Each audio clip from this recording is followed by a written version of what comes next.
Well, hello, Mayor and Council members.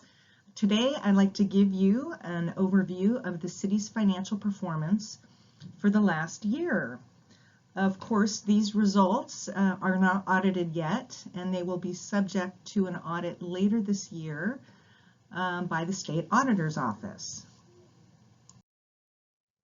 As a reminder, the city uses cash basis accounting, which means we record revenues when we receive them or put them in the bank, and we record expenses when they are paid or when the check goes out.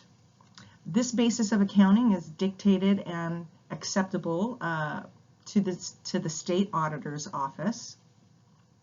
What this means is we have no receivables and no payables. The only assets that we reflect in our financial statements are cash and investments. And as you know, cash and investments equals fund balance, or basically what's in the checking account.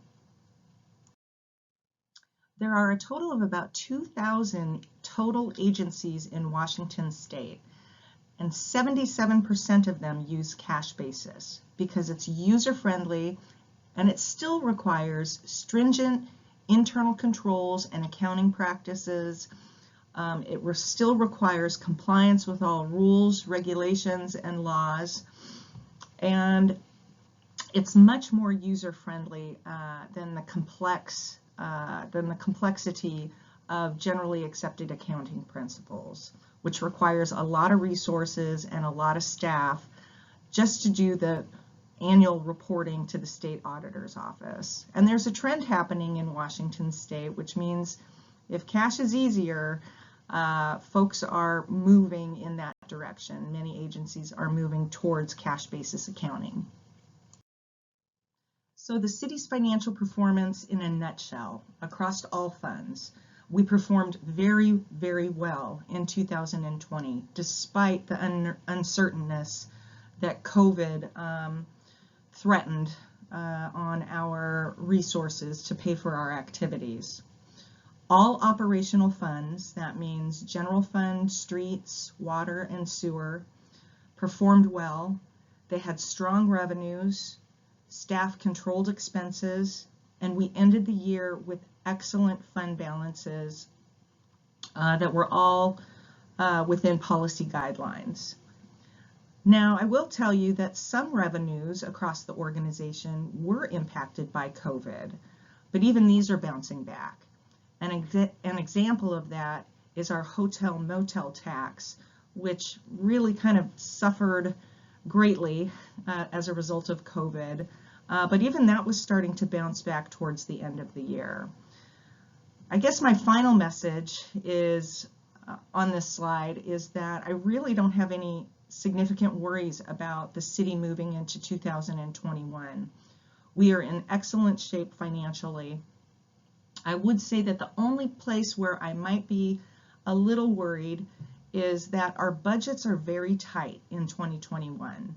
And what that might mean to council is that, for example, if we had a very big snowstorm that drained all of our, let's say, de-icing supplies for the streets, we might need a budget amendment. We might be required to come to you for a budget amendment to increase appropriations for a particular fund that was pinched by our budget practices going into 2021.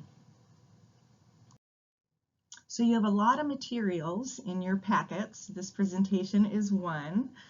You've got narratives on each major fund and how it performed. You've got some graphs, and you have this document, which is one of my favorites, although I would speculate that some people struggle with it a little bit. So I wanted to just walk you through it. This is a summary of our financial performance by fund.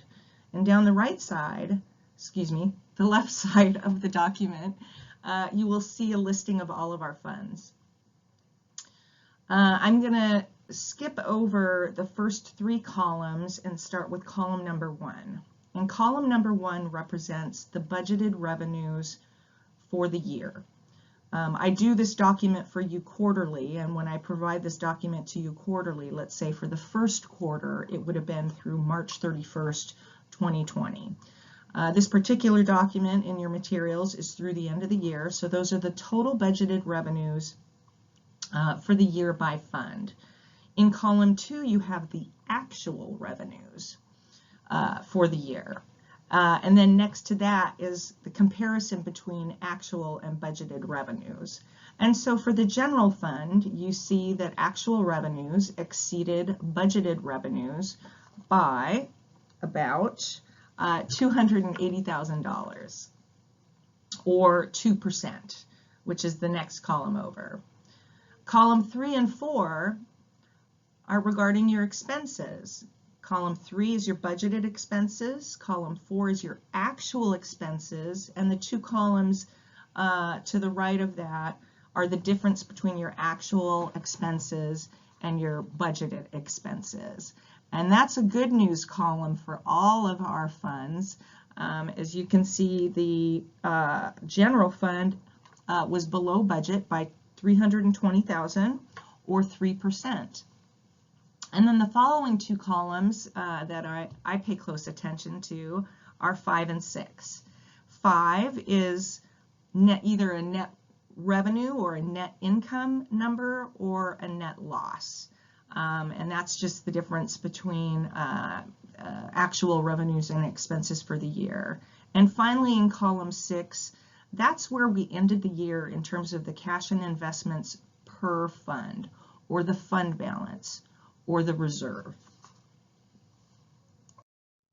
So let's start by looking at the general fund's performance. We had a very strong beginning fund balance, and revenues, as I mentioned before, exceeded budget by $280,000, or 2%. Contributions to that were strong performance in sales tax. We exceeded budget by $415,000, or 13% more than budgeted. Property tax, we exceeded budget by $12,000, or 1% more than budget. License and permits struggled with COVID and just the uncertainty in the construction market right now. That came under budget by $121,000, or 24% less than budget. And then we've got intergovernmental revenues, which are primarily grants, and that exceeded budget by more than $86,000. Utility taxes are always a strong revenue source for the city, and they exceeded budget by $73,000. Charges for goods and services in the general fund were slightly under budget, and miscellaneous revenues, which is basically, it's a lot of interest income and rental fees, that came in about 11% less than budget, or under by $21,000. But overall, very strong performance by our general fund revenues. Now let's talk a little bit about sales tax. There were some areas where sales tax was really impacted by COVID. That's the yellow column where you see food services and accommodations. That declined significantly from the prior year by about $55,000. In the next column over, you have construction. That also struggled to keep pace with prior year numbers. Where we have our real star is in the purple column for retail sales in the city of Sequim, and that far exceeded our expectations. So where we lacked in construction and food service and accommodations, we made up for it in our retail sales tax. And again, due to the nature of Sequim being the regional retail provider for the Olympic Peninsula. A couple of other noteworthy items on this chart is that you can see the two arrows at the top right-hand side of the graph. That's total receipts. You can see we record the receipts each month. And then you can also see the 2020 budget, that we budget by the month. Again, we have very cyclical, some very cyclical revenues in the city, so it's important that we budget by month, and we watch this closely. I will note also that the receipts from Washington State for sales tax, they come in, there's a 2-month lag. So that dollar amount you see where it says Christmas, we get December retail activity. We received that activity in February. And just as we receive Christmas-related sales tax in February, we receive tourism, or let's say lavender related revenues in September. And those are some of the highest monthly revenue figures that we see all year long. So again, it's important to know we are cyclical, and it's important to track that on a monthly basis so we can see what's happening in the economy of Sequim. Here's an interesting graph, historical sales tax. We went back to 2002, and here you can really see the evolution of sales tax within the city of Sequim. Right around 2004, 2005, you can see our box stores really became quite popular with our community. We had a boom in roughly 2005, 2006, basically all across all categories of sales tax. And then towards sort of the middle of the graph here, you can see where the Great Recession resulted in significant dips in our sales tax. And where we see that next arrow that says recovery, the number of years between the Great Recession and where we actually started to see sales tax recover by any measure was about 5 or 6 years. And then finally, towards the far right, you can see where we've really flattened out in our sales tax from 2019, where we had historical sales tax numbers. We recorded about 1% less this year in 2020 than we did in 2019. So I'm really curious to see what that line, what that curve does in the coming years, especially as we continue to deal with COVID. One of the other strong sources of revenues we have in the city are the allocation or overhead of central services. And what that means is that those departments that provide a benefit to other funds, we are able to charge for those services based on the benefit that those other funds are receiving. So for example, human resources is charged out to other funds based on FTE. We have information technology. That's another central service that provides a benefit to the other funds. Our technology programs are charged out to other funds based upon the number of devices, servers, and services that they get. Our public works shop is based upon, we charge that out based upon the number of pieces of equipment that shop helps maintain from each of the different funds. So for example, water's got their own equipment, sewer's got their equipment, streets has their equipment, and we charge those funds accordingly for those services. Now here's a look at the historical overhead revenue to the general fund. In 2020, we collected about $3.2 million in overhead charges from other funds. That little dip you see in the middle there, that was during the construction of our Civic Center project, which was one of the largest capital projects that the city has undertaken. We did not charge overhead to that particular project for a variety of reasons. But you can see historically that overhead revenue back to the general fund has been a significant source of revenue.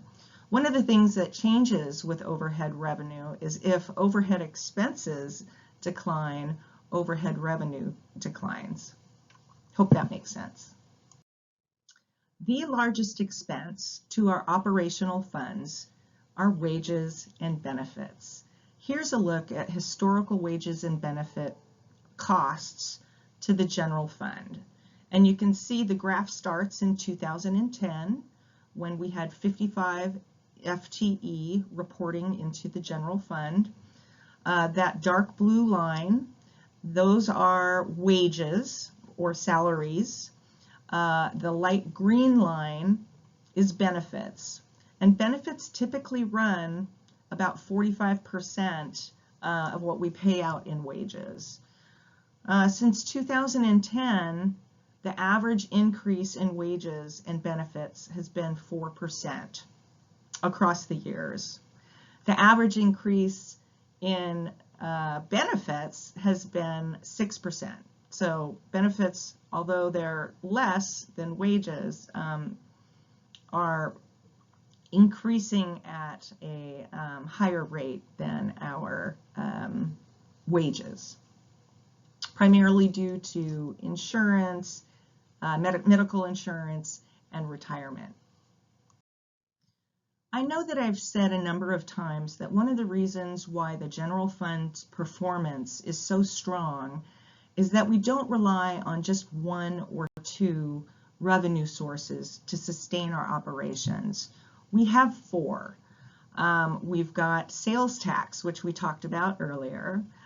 We've talked about overhead revenue back to the general fund. And another source, a very reliable source of revenue, is our utility tax. And that means a utility tax is a tax on anybody that conducts utility business within the city limits. So, for example, the Clallam PUD provides electrical services to our Sequim residents, and they pay the city a tax on their gross revenues. And you can see there's a very, very nice trend with utility tax. And again, it just is to illustrate that this is just one of the many sources of revenue that helps keep the general fund buoyant in difficult times. We also collect utility tax on cable services, water and sewer services, and telephone services. Oh, and as well as garbage. So let's talk about general fund expenses. As I mentioned before, when we saw the summary by fund document, or the snapshot, the general fund expenses were under budget by $320,000, or 3%. Wages and benefits were under by about $60,000, or 1%. Supplies were under, service charges were under, intergovernmental was under, and capital purchases were under. So you can see there that staff did a great job of controlling expenses. So let's review. General fund performance was outstanding with excellent, healthy beginning fund balances and strong revenues despite COVID. Our ending fund balance of $2.9 million is essentially at policy midpoint, where we have a target of in between $2 million and $3 million in targeted reserves. That's what we're shooting for. So we're actually more close maximum policy than we are to policy midpoint. So let's talk about street operations. So most of our street operational budget is funded by transfers in from the general fund, which is why it's so critical that the general fund performed well, because the general fund, or governmental services, or including the police department, they're not the only ones that count on revenues from the general fund. We fund a significant portion of our street operations from the general fund, and last year it was about $560,000 of the $890,000 in revenues that were that came in from the general fund. We also use a little bit of TBD tax to support safety and maintenance operations, and a very small amount comes from motor vehicle tax or state money in the amount of about $152,000. And that's down from prior years because, as you know, nobody was traveling for a good portion of the year. So that was a revenue impact to our street operations that was a result of COVID. And then we have some other miscellaneous revenues. Our expenses were under budget by about $36,000, or 4%. And so what do we pay for street operations?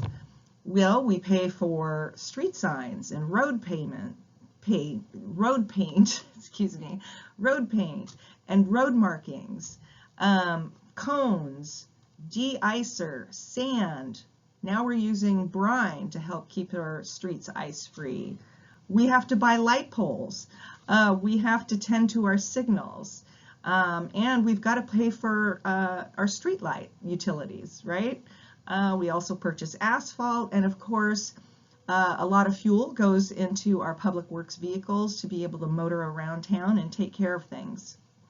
Our ending fund balance of $327,000 exceeds policy maximum, and that was due to purposeful savings because the street fund is so vulnerable to fluctuations in revenues. So we have a really great base in our street operations to move forward and be able to fund operations, even if COVID does continue to have somewhat of a negative effect on revenues. A real quick note on water operations. Revenues were under budget by about 2%. Expenses were under by about 6%. So again, we still ended up the year pretty healthy. We ended up not having to do some transfers out for some capital projects that helped keep that fund healthy, ending the year with a fund balance that slightly exceeds policy maximum. This is a chart that shows total water revenues versus total water expenses since 2015. The orange line represents our revenues, the light blue line represents our expenses, and the dark blue line represents, down towards the bottom there, that represents revenues per FTE, which can fluctuate based upon our needs in the water department. So for example, in 2020 and 2021, we had quite a few retirements, and we would push maybe a half a more FTE over to that fund to help do succession planning and training for the new folks coming in to replace our long experienced workers. But you can clearly see most years we kind of bounce back and forth between revenues exceeding expenses and revenues coming in a little less than expenses. Revenues have averaged an increase of about 4% per year, and expenses have averaged about 5% a year. So when we talk to you about utility rates, it's important to keep that in mind. What I will also mention is that the number of customers that we have served over the last 5-6 years has grown at a rate of about 3%. So that has helped relieve some of the pressure on not increasing rates as much as we had anticipated requiring. Let's talk a little bit about sewer operations. Again, revenues were under budget by 4%. We think that is predominantly to do with consumption, and I can't tell you if that consumption was reduced because of COVID or because we had a super wet spring, but I have a feeling that it's a combination of the two. And then finally, expenses were controlled. They came under budget by about 7% or $314,000. And that left us with an ending fund balance of $2.3 million, which still exceeds policy max. And you can see the targets there on your screen. This is a similar graph to the one I provided you for water operations, but it is sewer operations. You've got the orange line, which is revenues, the light blue line, which is expenses, and at the slivers at the bottom, that is revenues per FTE. Revenues over the last 5 or 6 years have increased an average of about 4%. Expenses have increased at about 7%, although that big, huge blue line in 2008, that was when we decided to do a very large transfer into our debt for sewer and pay off a very large outstanding loan related to the sewer plant. The average number of accounts, number of sewer accounts that we served has increased an average of 3% over those years. Let's talk a little bit about the equipment reserve, which for many, many years we found difficult to fund in order to maintain compliance with our equipment reserve policies and procedures. We had expenses of about $379,000 and we're under budget, pretty much due to some savings in purchases that we made. We did a lot of IT purchases this last year. As you can imagine, due to COVID. That also included some contributions to the new budget software that I've talked a lot about. We purchased 2 police cars with their equipment, and we had to replace our bucket truck due to some safety concerns with the one that we currently had on hand this last year. And ending fund balance of $1.3 million is at 120% of our minimum requirement, so we are exceeding our minimums, and we have continued to do so for the last 2 or 3 years, and that's brand new to this equipment reserve. And we want to thank Council for being open to continuing to fund that when we have excess money elsewhere in the organization. With regard to all other funds, we continued to adequately fund our long-term general obligation debt on our Civic Center bond. Lodging tax struggled a little bit, as I mentioned earlier. Revenues were down about 12%, but so were expenses because we didn't have any festivals to spend the money on. But still really a strong ending fund balance for our lodging tax. It's in good shape heading into 2021. Real estate excise tax has really started to pick up. It is the small tax that is collected on each and every property sale within the city of Sequim, and it came in over budget by $24,000 or 5%, which we were happy to see. And we used the rainy day fund to help us fund COVID activities, specifically human services funding, as well as our small business rapid relief program. And it really still ended up the year with a very strong fund balance of about $1.6 million. And all other funds were in top shape. I've talked a little bit about real estate excise tax to you over the last year, and actually sent you a recent email on the most recent numbers that have come in, but I kind of like this graph because it really speaks to what happened after the boom in 2005 and 2006, and actually where we're sitting right now. So you can see there the boom in 2005, 2006, and holy cats, what a cliff dropper happened after that. We didn't start seeing a recovery back to 2005, 2006 levels until 2005, 2016. So you can see towards the far right, we're a little lower than we were last year, but still a very positive performance for real estate excise tax, which, as you know, can only be spent on capital projects identified in our capital improvement program. Okay, so some other fun facts about capital expenditures over the years. This is a graph starting in 2016 and goes through 2020. And on the far right-hand corner or right-hand side, you can see what our CIP was in 2020.